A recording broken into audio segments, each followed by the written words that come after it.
Hello बच्चों, welcome to Pankaj physics centre. हम पिछले क्लास में आप लोगों से डिस्कस कर रहे थे कि सीरीज कॉम्बिनेशन क्या होता है, उससे हम डेरिवेशन किए थे, उससे रिलेटेड हम क्वेश्चन भी कर चुके हैं। अब इन सारे वीडियो को आप नहीं देखे हो तो इन सारे वीडियो का यदि हम डिस्क्रिप्शन में इस वीडियो के लिंक में हम दे देंगे, आप वहां से आसानी से जाकर देख सकते हो ना। सीरीज कॉम्बिनेशन देख के आओ ताकि आपको फील आए कि आखिरकार वह सीरीज कॉम्बिनेशन क्या होता है। और जो आज हम पढ़ने वाले हैं पैरेलल कॉम्बिनेशन, तो बेसिक डिफरेंस आपको मालूम चलेगा ना, और पढ़ने में भी मजा आएगा। चलो बच्चों, हम देखते हैं यदि हम रॉड को पैरेलल कॉम्बिनेशन में जोड़ देंगे तो थर्मल इक्विवेलेंट थर्मल रेजिस्टेंस क्या होगा। उसके बाद हम इसी में रिलेटेड हम क्या करने वाले हैं, thermal conductivity, equivalent thermal conductivity के बारे में भी डिस्कस करेंगे ना। तो चलो हम पहले पैरेलल कॉम्बिनेशन में हम रॉड को जोड़ रहे हैं, तो ध्यान से देखना बच्चों। यदि हमारा रॉड जो है इस तरह से पैरेलल में जुड़ा हुआ है, मान लो कि यह रॉड है, सबका हम क्रॉस सेक्शन एरिया अलग अलग मान लेंगे, क्या दिक्कत है, मानेंगे, ऐसा थोड़ी है। लेकिन लेंथ हमारा सबका सेम है। इस तरह से रॉड जुड़ा हुआ है सब, इसकी क्रॉस सेक्शन एरिया A1, इसकी A2 और इसकी A3। कोई परेशानी क्या। इसकी थर्मल कंडक्टिविटी बच्चों K1, इसकी A मतलब K1, इसकी K2 और इसकी K3। सबका रॉड का लेंथ जो है L है, ऐसा है। और सीरीज में नहीं जुड़ा हुआ है, पैरेलल में जुड़ा हुआ है।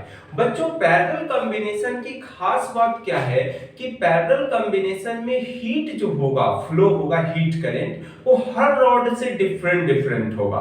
लेकिन सीरीज में ऐसा नहीं होता था। सीरीज में क्या था, रॉड जितना भी जुड़ा हुआ है, यदि एक से H हीट करंट फ्लो हो रहा है तो हर रॉड से H ही हीट करंट फ्लो होगा।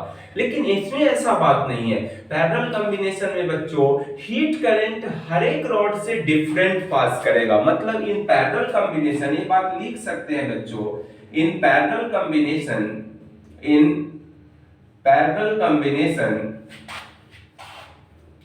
क्या लिखोगे, parallel combination,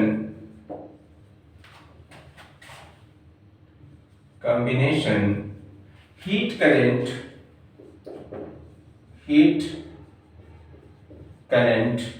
is different, its heat current are different across each rod, मतलब across each rod,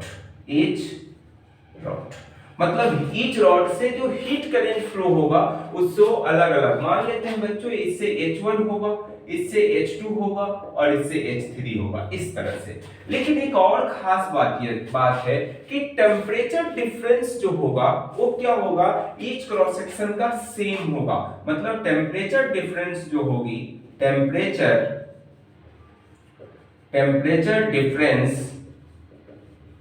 difference of each, मतलब temperature difference across each rod is same, मतलब सेम होने वाला है। टेम्परेचर डिफरेंस क्या होगा, सेम। मतलब यहाँ पे यदि T1 टेम्परेचर है और यहाँ पे T2 टेम्परेचर है, तो हर रॉड का T1 एक एंड पे T1 टेम्परेचर होगा, दूसरे एंड पर T2 टेम्परेचर होगा। कोई परेशानी नहीं होनी चाहिए। तो आपका बेसिक डिफरेंस क्या है सीरीज और पैरेलल में बच्चों, तो सीरीज में हीट करंट हर रॉड से सेम होता था, टेम्परेचर हर रॉड क्रॉस सेक्शन का डिफरेंट होता था।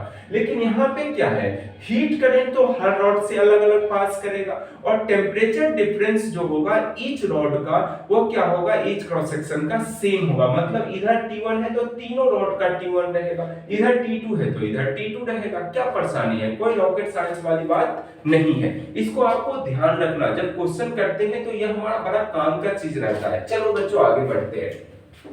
इतना हो गया। अब हमें थर्मल रेजिस्टेंस निकालना है, इक्विवेलेंट थर्मल रेजिस्टेंस। तो क्या करोगे यहाँ पे, बोलो तो बच्चों। हम ऐसा लिख सकते हैं, यदि H जो होगा, H वह क्या होगा, H1 plus H2 plus H3।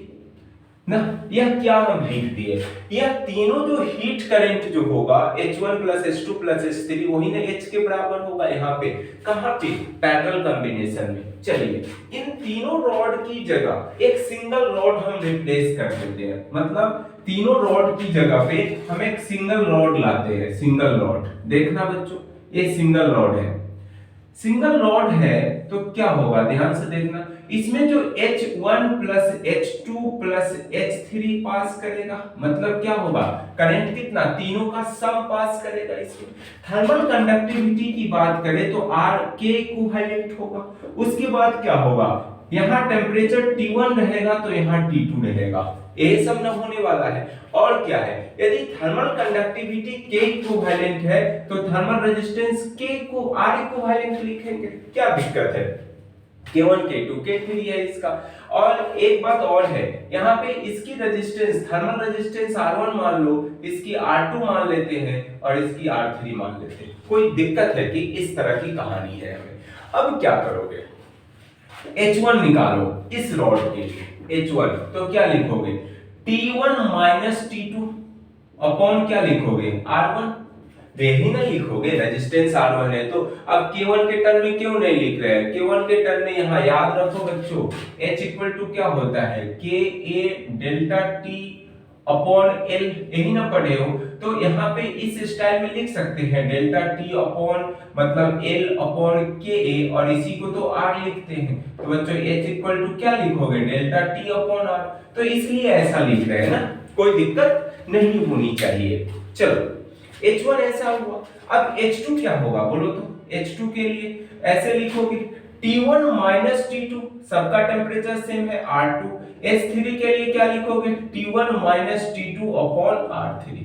कोई परेशानी क्या बच्चों, इस तरह की हर सिचुएशन आ गया, चलो आ गई, अच्छी बात है। अब यह जो तीनों रॉड की जगह एक सिंगल रॉड जो रिप्लेस किए हो, इसका H इक्विवेलेंट कितना होगा, मतलब H इक्विवेलेंट, तो हम क्या लिखोगे बोलो बच्चों, T1 माइनस T2 अपॉन क्या लिखोगे, R इक्विवेलेंट, यही ना लिखोगे। अब बताओ कि यदि पैरेलल कॉम्बिनेशन में जुड़ा हुआ है तो इस कंडीशन को फॉलो करेगा, H की जगह क्या लिखोगे, H इक्विवेलेंट। इक्विवेलेंट लिखने का मतलब है जितना करंट जो फ्लो कर रहा है उसका सम है ना, तो H equivalent equal to this. अब क्या करोगे, इन सारे H1 H2 H3 मिल गया, H इक्विवेलेंट मिल गया, यहाँ पे पुट कर देते हैं, आंसर निकलेगा। बच्चों स्क्रीनशॉट ले लो इसका, हो गया, चलिए हो गई। तो अब देखो वहां पे देखिए H इक्विवेलेंट कितना आया है हमें, देख तो H इक्विवेलेंट आया है बच्चों T1 minus T2 upon R equivalent, यही ना लिखोगे। यहाँ H1 की जगह क्या लिखोगे, T1 minus T2 upon R1, फिर प्लस का T1 minus T2 upon R2 plus का T1 minus T2 upon R3। कोई परेशानी क्या, यहाँ हर जगह से T1 माइनस T2 कॉमन ले लो यहाँ से, R इक्विवेलेंट। बच्चों ऐसा लिखोगे, कैसा लिखिएगा, T1 minus T2 upon 1 upon R1 plus का 1 अपॉन R2 प्लस का 1 अपॉन R3। कोई परेशानी है कि वह दोनों साइड है T1 माइनस T2, तो दिस कैंसिल, मतलब यह वाला टर्म और यह वाला टर्म कैंसिल हो जाएगा, और कैंसिल होगा बच्चों तो क्या बचेगा, देखो एक सुंदर सा रिलेशन आएगा, क्या आएगा, 1 upon R equivalent equal to 1 upon R1 plus 1 upon R2 plus 1 upon R3। कोई परेशानी क्या इसमें, तो इस तरह का रिलेशन आने वाला है। तो बच्चों यदि पैरेलल कॉम्बिनेशन में रॉड जुड़ा रहेगा ना, तो R इक्विवेलेंट क्या आएगा, 1 upon R equivalent equal to 1 by R1 plus 1 by R2 plus 1 by R3। इस तरह से सिचुएशन आएगा, कोई दिक्कत है कि, तो यह है सीरीज में कैसे आता था, R equivalent equal to R1 plus R2 plus R3 आता था, इस तरह से n रॉड जुड़ा है तो Rn तक आता था, यहाँ में भी वही बात है। चलो इतना हो गया, तो बच्चों इसको हम क्या बोलेंगे, इक्विवेलेंट थर्मल रेजिस्टेंस। क्या बोलोगे बच्चों, इक्विवेलेंट थर्मल रेजिस्टेंस। थोड़ा स्पेशल केस यहां पढ़ते हैं ना, क्या है बच्चों, स्पेशल केस, हेडिंग देना स्पेशल केस, स्पेशल केसेस। बच्चों ध्यान से देखो, यदि हमारा दो ही रॉड है, दो ही रॉड जुड़ा हुआ है पैरेलल में इस तरह से। देख तो यह रॉड है और यह रॉड है, इस तरह से दो ही रॉड जुड़ा हुआ है। कोई परेशानी क्या? इसके थर्मल रेजिस्टेंस जो है R1 और R2 है, इस तरह से सिचुएशन है। और इसकी हमें R इक्विवेलेंट पूछ रहा है ना, रॉड की लेंथ हमारा क्या है, सबका L ही है इस तरह की। तो R इक्विवेलेंट पूछेगा बच्चों तो क्या लिखोगे, R1 प्लस R2, यही ना लिखोगे। तो क्या लिखोगे, इसको सॉल्व करोगे R इक्विवेलेंट तो हम एलसीएम लोगे यहां से, तो क्या लिखोगे R1 into R2 upon R2 plus R1, मतलब है बच्चों R इक्विवेलेंट आएगा R1 into R2 upon R1 plus R2, इस तरह से सिचुएशन आएगा। यदि है तब, यदि बच्चों इसी में या तो केस नंबर 1 है और यदि केस नंबर 2 में हम ऐसा कर रहे हैं कि R1 इक्वल टू R2 हो जाए और इक्वल टू R हो, तो क्या लिखोगे, क्या रिलेशन आने वाला, देख तो ध्यान से। कुछ ऐसा होने वाला है, R इक्विवेलेंट जो आया हमें R1, तो जगह क्या लिखोगे R into R upon R1 की जगह R1 की जगह RR प्लस, मतलब R इक्विवेलेंट जो होगा वो क्या होगा R स्क्वायर अपॉन 2R, रेही ना लिखोगे। तो R इक्विवेलेंट क्या लिखिएगा, R से R गायब हो जाएगा तो R अपॉन क्या बचेगा 2 बचेगा, होगा कि नहीं। यहां से क्या फील आया, हम ऐसा क्यों लिखे, मान लो कि यदि n रॉड यदि पैरेलल कॉम्बिनेशन में जुड़ा हो और सबकी थर्मल कंडक्टिविटी सेम हो, मतलब इफ n रॉड कनेक्टेड, क्या लिखोगे, connected in parallel combination and each rod thermal resistance हमारा क्या लेंगे, थर्मल रेजिस्टेंस वो क्या हो, सेम हो बच्चों, तो R इक्विवेलेंट क्या लिखोगे, बोल तो R अपॉन N लिख देंगे, क्या परेशानी है कि अब ऐसा हो कि 3 रॉड जुड़ा हो और सबका थर्मल रेजिस्टेंस सेम है तो 3 से डिवाइड करेंगे, 4 है तो 4 से, तो इस तरह की कहानी है। क्या इसमें बहुत बड़ी बात है कि बच्चों इसका स्क्रीनशॉट लो और इसी में हम क्या सीख लेते हैं कि यदि बच्चों हमारा थर्मल रेजिस्टेंस तो आ गया, हम आपसे पूछ ले कि थर्मल कंडक्टिविटी का K इक्विवेलेंट कैसे निकालोगे, तो बच्चों यहां से देखते हैं, यहीं से सीख लेते हैं ना। तो स्क्रीनशॉट ले लो, हो गया। देखना बच्चों क्या होने वाला है, यहाँ पे हम क्या आया है कि रेजिस्टेंस यदि हमारा सीरीज में, मतलब रॉड हमारा सीरीज में जुड़ा हुआ है, तो सीरीज में जुड़ा हुआ है तो क्या लिखिएगा, मतलब 1 अपॉन, यही ना लिखे हैं 1 upon R equivalent equal to 1 upon R1 plus 1 upon R2 plus 1 upon R3, यही तो लाए हो। हमें थर्मल कंडक्टिविटी की बात कर रहा है, तो देख तो यहाँ पे क्या लिखोगे, R इक्वल टू क्या लिखते हो, L अपॉन K, अरे यही ना लिखते हैं ना।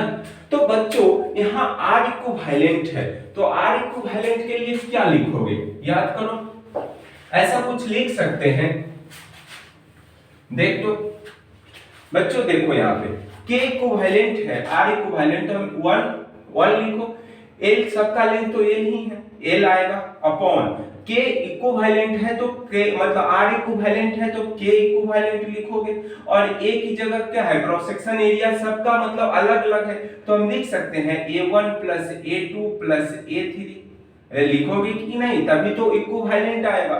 चलो इक्वल टू यहाँ पे क्या लिखोगे, 1 upon L upon K1 A1 plus 1 upon L upon K2 A2, यही ना लिखोगे 1 अपॉन L K3 A3, लिखोगे कि नहीं, इस तरह की कहानी है। अरे ऐसा होता है बच्चों, ऐसा R equal to L upon K, तो इक्विवेलेंट है तो K इक्विवेलेंट यूज किए, और दिस इस तरह से दिस। अब क्या करोगे, यहां देख तो, देखना वहां से जब इसको सजाओगे, यहां सॉल्व करोगे तो कुछ ऐसा आने वाला है, देखो तो बच्चों ऐसा कुछ आएगा, क्या आएगा, यहां से यह उठ के ऊपर चला जाएगा तो क्या बचेगा, मतलब K इक्विवेलेंट हम लिखोगे A1 प्लस A2 प्लस का A3 अपॉन L1 मतलब L, और क्या आएगा यहां से K1A1 अपॉन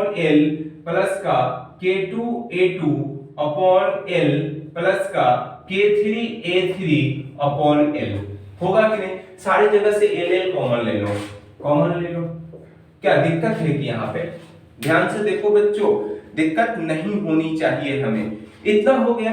अब क्या लिखोगे? K इक्विवेलेंट जो लिखोगे वह क्या आएगा? K इक्विवेलेंट हम लिख सकते हैं K1A1 प्लस का K2A2 प्लस का K3A3 ना, लिखो। और नीचे क्या लिखने वाले हैं बोलो तो बच्चों? A1 plus A2 plus A3 ना, यही ना हमारा K इक्विवेलेंट होगा ना। क्या परेशानी है कि कुछ? तो इस तरह से K इक्विवेलेंट हम लिख सकते हैं ना। तो यही हमारा K, या हमारा क्या है? थर्मल कंडक्टिविटी है, मतलब इक्विवेलेंट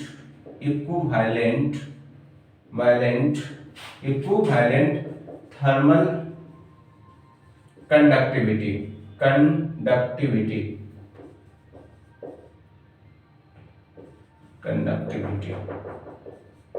थर्मल कंडक्टिविटी, जिसको K इक्विवेलेंट बोले। तो K1A1 प्लस का K2A2 इस तरह से कहानी है। क्या दिक्कत है कि इसमें? रॉकेट साइंस है। तो इस तरह से हम आपको बताएं कि R इक्विवेलेंट थर्मल इक्विवेलेंट कैसे निकालेंगे, thermal resistance equivalent thermal resistance कैसे निकालेंगे, थर्मल कंडक्टिविटी कैसे निकाला जाएगा इक्विवेलेंट यदि पैरेलल में जुड़ा हुआ है। तो बच्चों इस तरह से आप इस वीडियो को ध्यान से देखिए। हम अगले क्लास में आप लोगों से डिस्कस करने वाले हैं इससे रिलेटेड क्वेश्चन ना। तो क्वेश्चन देखना, ताकि क्वेश्चन देखोगे तभी आगे कॉन्सेप्ट क्लियर होगा। थ्योरी से क्या है? थ्योरी तो आपको देख लिया, आपको मजा भी आएगा, लेकिन जब क्वेश्चन करने जाओगे तब प्रॉब्लम क्रिएट होता है। तो बच्चों हम अगले क्लास में क्वेश्चन डिस्कस करने वाले हैं, इसको तब तक देखिए, फिर अगले क्लास में आपसे मिलते हैं। That's it.